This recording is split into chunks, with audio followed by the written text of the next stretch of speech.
반헌법적인 국회 독재로 인해서 국정이 마비되고 권력 분립이나 의회 민주주의라는 헌정 질서가 붕괴되고 있는 상황이 심각한 문제라고 생각해서 비상경험을 했다. 이렇게 말하겠습니다.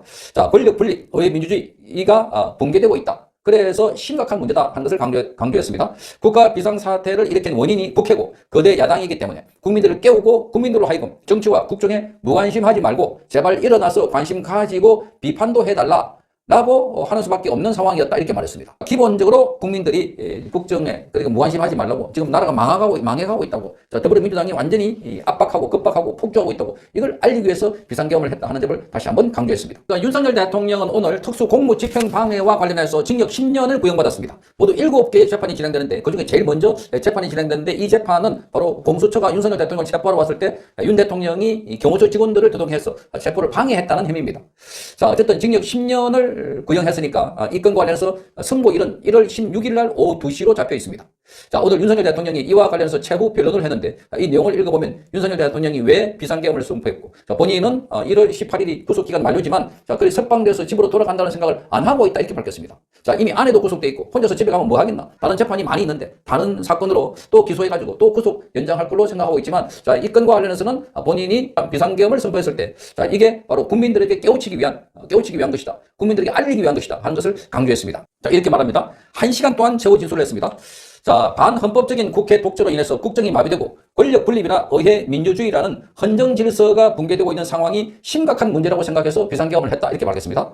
자, 권력 분립, 의회 민주주의가 붕괴되고 있다. 그래서 심각한 문제다 하는 것을 강조했습니다. 국가 비상사태를 일으킨 원인이 국회고 거대 야당이기 때문에 국민들을 깨우고 국민들로 하여금 정치와 국정에 무관심하지 말고 제발 일어나서 관심 가지고 비판도 해달라 라고 하는 수밖에 없는 상황이었다 이렇게 말했습니다. 자, 그러니까 지금 국민들이 무관심하지 말고 깨우쳐서 거대 야당 때문에 국정이 마비되고 있다는 사실을 알아주기 바란다 라고 하는 차원에서 비상경험을 했다는 겁니다. 그러면서 이렇게 말합니다. 수사를 오래 했던 사람으로서 공소장 범죄 사실을 딱 보니까 참 코미디 같은 이야기라는 생각이 들었다 이렇게 말했습니다. 자, 대통령이 계엄 해제했는데도 막바로 내란몰이 하면서 관저에 밀고 들어왔는데 얼마나 대통령을 가볍게 보면 이렇게 하겠나 이렇게 말했습니다. 제왕적 대통령으로서 권력이 막강했으면 그렇게 했겠냐. 그러니까 대통령이 제왕적 대통령이라고 하면서 마구잡이로 체포하러 들어왔는데 앞뒤가 맞지 않지 않느냐 이렇게 말했습니다. 자, 윤석열 대통령은 국가 긴급권 행사인 만큼 주례 국무회의처럼 절차를 진행할 수가 없었다. 비화폰 삭제를 지시한 적도 없다 이렇게 밝혔습니다. 자, 내란 재판에서 제가 뭘 맡겠다고 했던 질문들이 속속 깨지고 있다. 자, 의원들을 끌어내라, 체포해라 하는 얘기는 거의 다 무너졌다고 생각한다. 내란 우두머리 재판 선고 결과를 보고 이 사건을 선고해달라 이렇게 말했습니다. 그 내란 우두머리 재판은 지기현 부장판사가 하고 있는 재판입니다. 그 재판을 보고 난 뒤에 이거 선고해도 되지 않느냐 하는 겁니다.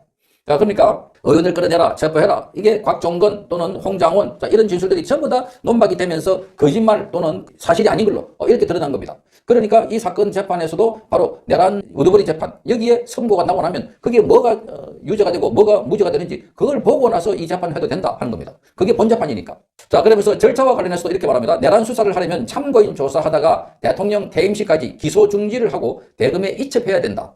자, 소추권은 없지만 수사권은 있다는 건 앞뒤가 맞지 않다는 말씀을 드리고 싶다 이렇게 말했습니다. 소추권은 없다. 그러니까 내란 외환을 제외하고는 소추받지 않는다. 소추권이 없는데 수사권이 있다. 또 이렇게 말하는 건 앞뒤가 맞지 않는다는 겁니다.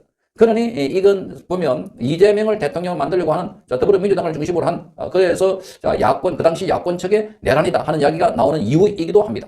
자, 영장이 발부된 것을 보고 그 경악을 금치 못했다고 윤석열 대통령은 말했습니다. 금경은 자기들이 관제를 수색해서 들어가서 체포하고 구속하기는 어렵다고 생각했기 때문에 공수처가 그야말로 정치 수사에 나선 것 아닌가 하는 생각 말고는 다른 생각이 들지 않았다 이렇게 말했습니다. 그러니까 지금 검찰과 경찰이 수색해서 들어가서 체포 구속할 수 없다. 자, 이렇게 생각하니까 공수처를 떠밀어 가지고 공수처가 수사 권한이 없음에도 불구하고 수사를 하고 자, 그래서 나중에 체포까지 했다는 겁니다. 이렇게 말합니다. 윤석열 전 대통령은 내년 1월 18일에 구속 만기라고 해서 집으로 돌아가겠다는 생각은 거의 안 하고 있다 이렇게 말했습니다.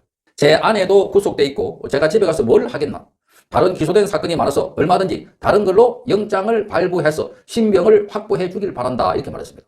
그러니까 지금 기소가 워낙 많이 돼 있으니까 다른 걸로 영장을 발부해라. 그게 말도 안 되는 이런 거 가지고 가지 말고 이렇게 말하고 있습니다. 그러면서 마지막으로 남아있는 증거를 입수해서 제출하면 서정조사할 수 있는 기회와 필요한 증인에 대해 서정조사할 수 있는 기회가 되면 거기에 대해서 심리를 마무리해 주시기를 다시 한번 부탁드린다. 그러니까 지금 오늘 종결해가지고 구형까지 했는데 그런데 증거를 다시 입수해가지고 제출하면은 조사를 다시 해달라. 서정조사할 수 있는 기회와 필요한 증인에 대해서는 서정조사할 수 있는 기회를 달라는 겁니다.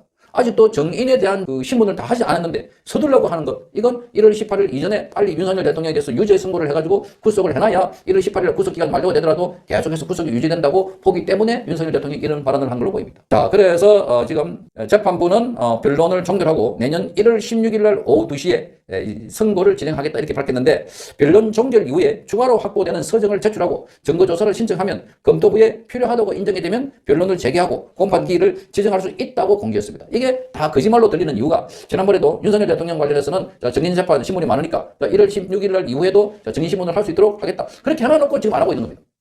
그러니까 이 재판부가 지금 법과 양심에 따라서 독립적으로 재판하는 게 아니라 더불어민주당, 이재명 또는 좌파 개딸들의 눈치를 보고 어쨌든 1월 18일 이전에 윤석열 대통령에 대해서 유죄 선고를 내려가지고 계속해서 구속 상태를 유지하려고 하는 것 아닙니까?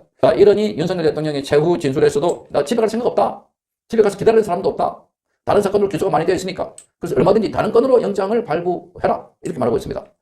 자, 그리고 무엇보다도 대통령이니까, 대통령은 뭐 내란 수사하려고 하면 참고인 조사를 하다가 대통령에 대해서는 수사할 수 없으니까, 그래서 기소 중지를 했다가 퇴임할 때까지 기다려야 되는데 기다리지 않았다. 아주 직격탄을 날린 겁니다. 그러면서 윤석열 대통령은 대통령 중심제라고 해서 제왕적인 대통령이다 했는데, 아니 내가 제왕이면 그렇게 가볍게 대통령 관사에 몰려와가지고 그렇게 취급할 수 있나? 자, 이렇게 물었습니다. 자, 기본적으로 국민들이 국정에 그러니까 무관심하지 말라고, 지금 나라가 망해가고 있다고, 자, 더불어민주당이 완전히 압박하고 급박하고 폭주하고 있다고, 이걸 알리기 위해서 비상계엄을 했다 하는 점을 다시 한번 강조했습니다.